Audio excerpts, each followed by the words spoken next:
What's up, everybody? Arrg the Pirate here, and today I'm going to go over the Community Corner number 22 kind of cliff notes for it, like I usually do. I am going out of town this weekend, so I didn't think I'd have time to make this, but after watching it, I said, hey, I need to talk about this.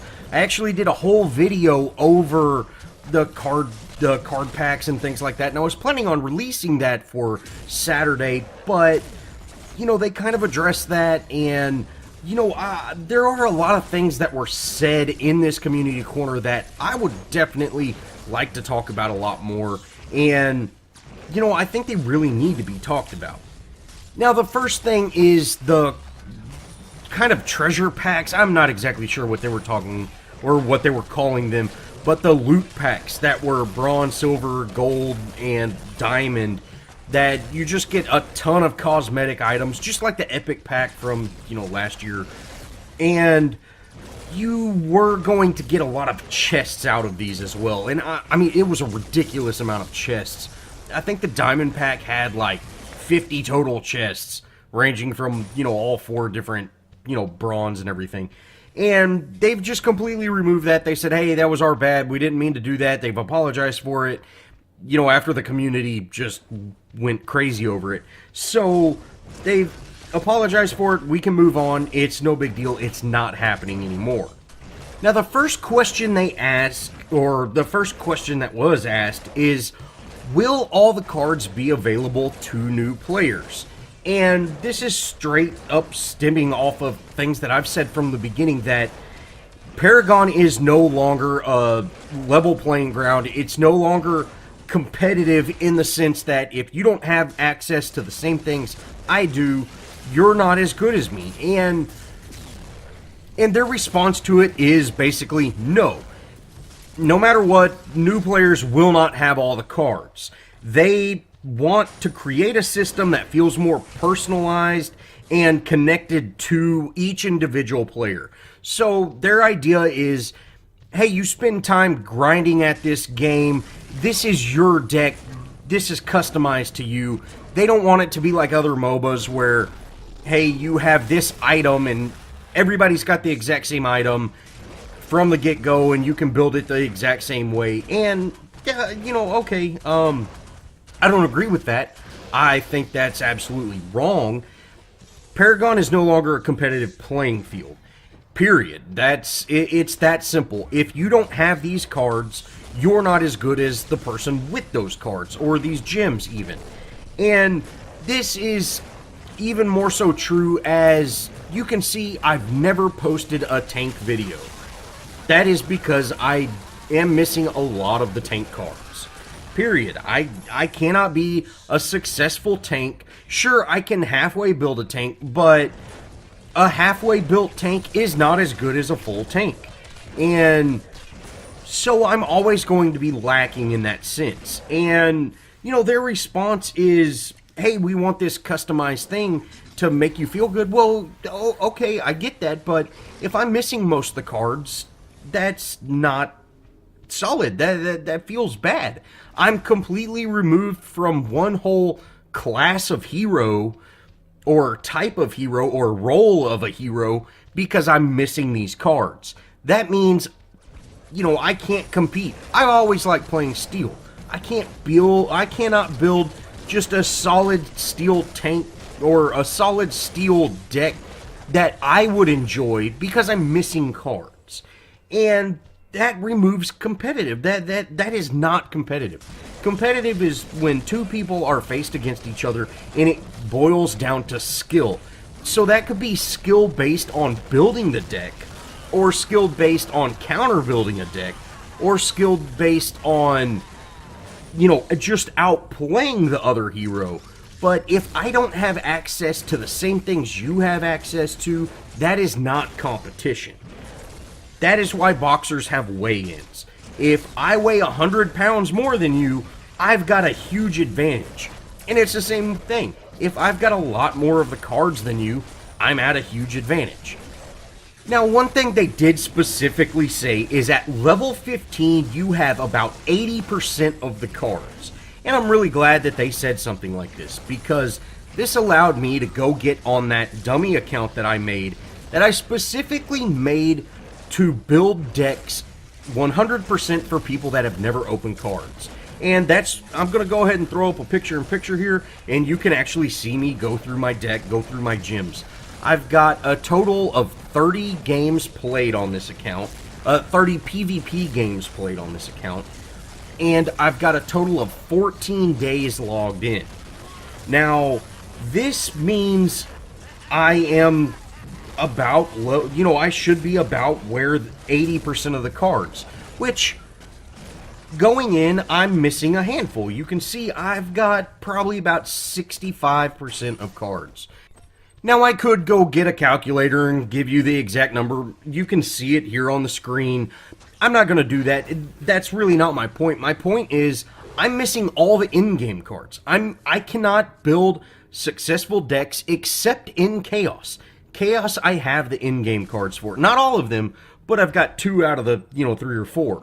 Most of the, growth, order, I did finally get Godmother Vigilant on this account, but actually on my other account that I'm going to compare it to, I don't have it. So the RNG, I can actually successfully build a tank deck now that, I have Godmother on this one account, but every other in-game card I'm missing, except I've got Deathcrawler and Shatter Golem. So I'm limited to hyper damage or, hyper defense. I don't have a solid burst caster. I don't have, there's a handful of cards that I'm missing that are critical. And this puts me at a major disadvantage over people that do have these cards.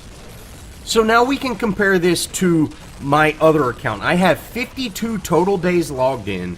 I've got 106 games played, and I'm missing a total of 13 cards.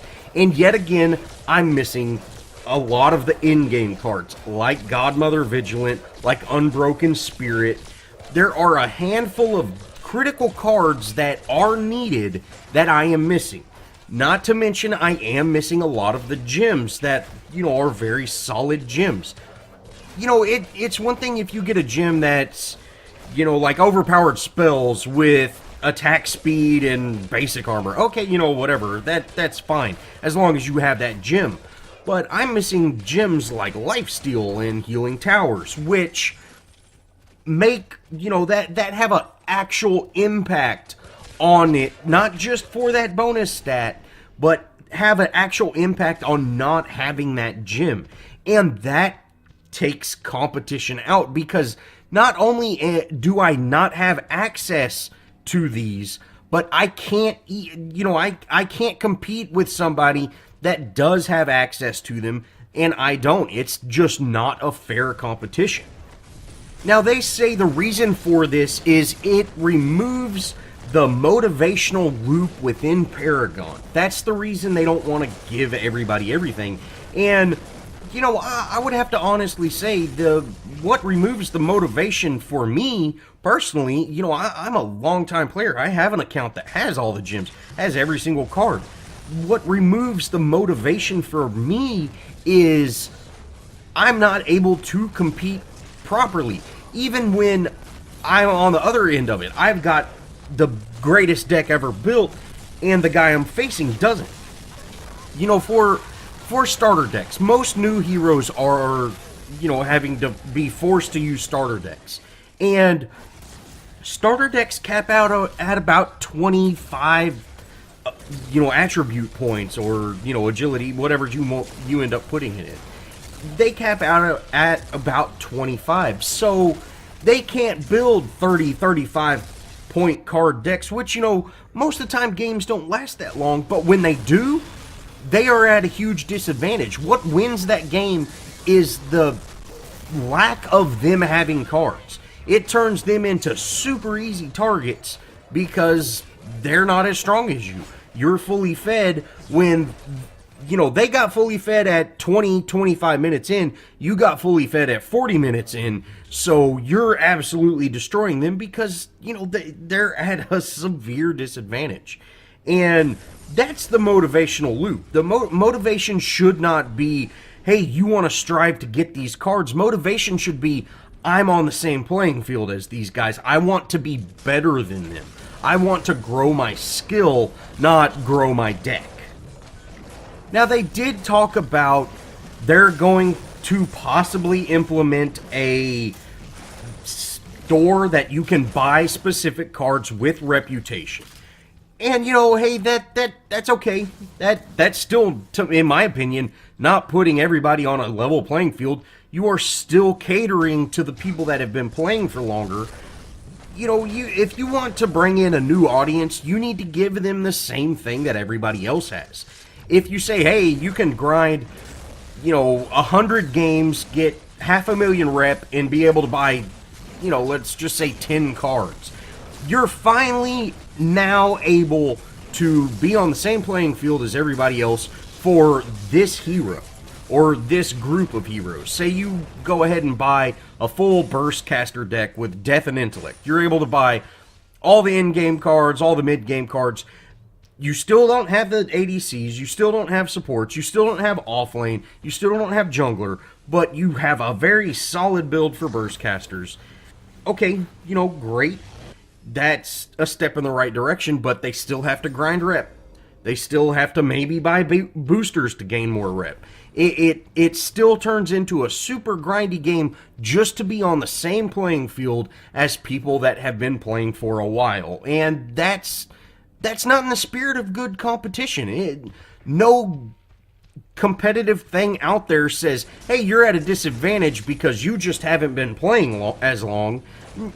Your disadvantage is you're not as good because you haven't been playing as long. Not you're not as good because you don't have access to the same things. It's just not, it's a bad system and it needs to be fixed. Now, before I move on from the competitive side of things, I wanted to actually include this quote. And this is a straight quote from the community corner. And it is, "We do not believe fundamentally that a player who does not have every card isn't competitive." Now, if you're confused, that's basically, we don't believe that if you don't have all the cards, you can't be competitive. And I've directly said the exact opposite of that.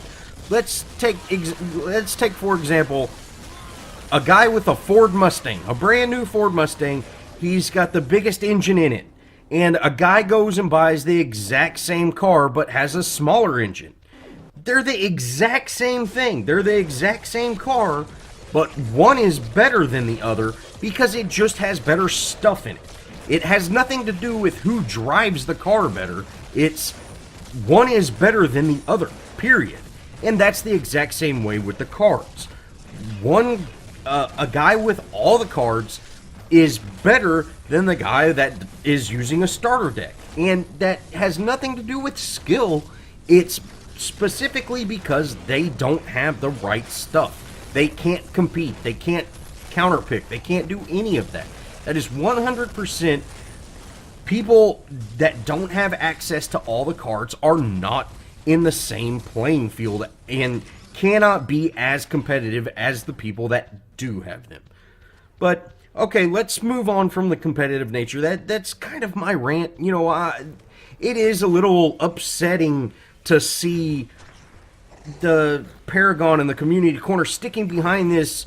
You know, it really feels to me that we're focusing more on the card system than we are on the gameplay aspect. And I don't like that. I want to focus on the gameplay. I want to outplay the guy. I don't want to be out-carded by the guy. That's just not an enjoyable experience. But, okay, like I said, let's move on. I could talk about this all day, but, you know, it's kind of counterproductive at this point. Now, the next thing they kind of brought up is there are certain cards that are... There's problems with certain cards, and they specifically talk about Plague Lord. And they say, hey, if you don't have Plague Lord, you are at a disadvantage. And they kind of said, hey, that's not you as a hero aren't at a disadvantage. The card's broken, so we need to work on it and fix it. And, you know, this I guess I completely haven't got away from the topic of competition, But this is exactly what I'm saying. This is why people need access to all the cards. Because, yes, if you have Plague Lord and I do not, we're running the exact same build, except, you know, my in-game card's different and you've got Plague Lord.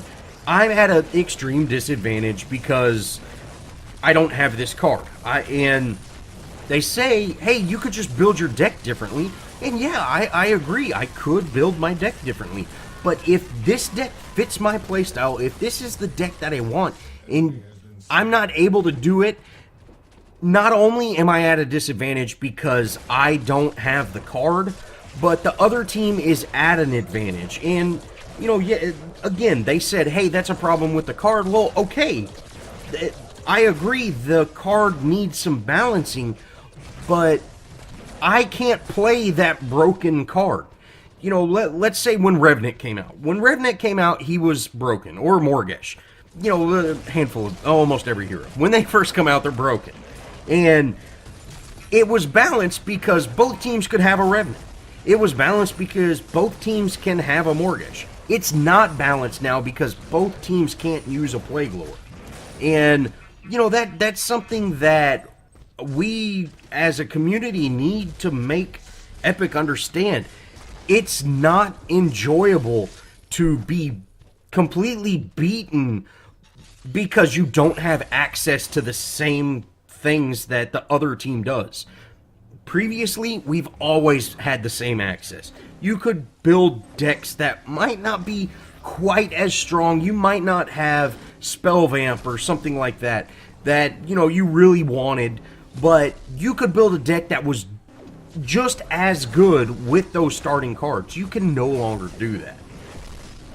Okay, now we're just completely moving on from that. I'm gonna actually, they did answer a couple more questions. So, one of the questions that was asked is, will healing and shielding and, you know, every kind of support type thing ever give assists? And the answer was kind of no. It's very difficult for them to actually figure that in. Not only is it very difficult, they can't focus on it right now because they're focused on, you know, 100 other things within the game. Maybe when the game finally gets polished, they can implement something like that. But currently, and, you know, for the immediate future, healing and shields and things like that will never give assists for kills. So that one's pretty simple and easy. The next question, which they've answered a lot, and, you know, the explanation that they kind of give, I kind of don't really agree with, but I'll kind of talk about it. And they talk about ults being stunned. Now, for a hero like Morgesh that says, you know, hey, when this hero uses her ultimate and someone stuns her, her ultimate doesn't go on cooldown, and people are going, hey, it should go on cooldown. And, you know, I gotta say I kind of halfway agree. I don't think it should, I think it should be a soft cooldown, but, you know, besides that, they say ultimates are an action. And when that action takes place, if you get stunned out of it, your ultimate has been used, regardless of it if it met its duration or not. And I can actually fully on board say, yes, I agree with this. But there are certain cases that, you know, I kind of don't know if I agree with. For example, a Morgesh ultimate. When she uses her ultimate, the only way to save your life or save your teammate's life is to stun her out of that, you know, little animation. And then when she pops back up, you know, a second and a half later, she can redo that animation. And that's only, you know, 3 or 4 seconds worth of time for that enemy to get out, or your ally to get out, or whatever, or actually get the kill on Morgesh. And so it's almost not, you know, if Morgesh is ulting someone, it's all, unless you're going to get the kill, don't even worry about stunning her. And that, to me, doesn't, it doesn't really feel good. I think stuns should definitely put heroes on soft cooldowns. But, you know, there are a ton more issues in Paragon currently. I feel that this is a very minor thing. I hope one day that they fix it and make it better than what it is now. but it's currently not affecting me just horribly. Lastly, they talk about hit percentages. Now, this was just kind of briefly mentioned. They didn't really dive deep into it, but I actually want to talk about, hey, Epic, I want to know my hit percentages. That would increase my ability to perform better with heroes. If I knew, hey, Twin Blast, I get a 50% hit rate, and Sparrow, I get a 60, and Murdoch, I get 70, Revenant, I get 20, okay, that means I need to either improve my Revenant game or not play Revenant. And these are things that I would like to know. I think the entire community could benefit by knowing these things. And I would really like to see this type of information released, because apparently they do keep track of this type of information. So, Epic, please release this. We need to know this as a community. This might even relieve some of this heat that you're getting from, you know, your pay-to-win fiasco. So, why can't we get this information? I would really, really like to see it. Not only would it improve my skills, it would maybe kind of make me decide, hey, I want to spend more time with this hero. This could be a great tool to use for every hero out there. And I think this is really important. This would take us into another step of getting a solid game, getting a full release, is releasing this type of information. Well, thanks for watching, guys. I know this was a long video. Like I said, I completely made a whole nother video that was not near the same. I think I'll go ahead and release that video anyways, but I might do it later today. So it's more opinionated, and I've got more information now than I did. Like I said, I recorded this ahead of time because I was going out of town, and you know, it's kind of more frustrations and venting and talking about the competitive side of everything. It's a lot to do with this video. That's kind of why I made this one. But thanks for watching, guys. If you enjoyed, show me some love, leave me a comment, think about subscribing, and as always, I'll see y'all in the next video.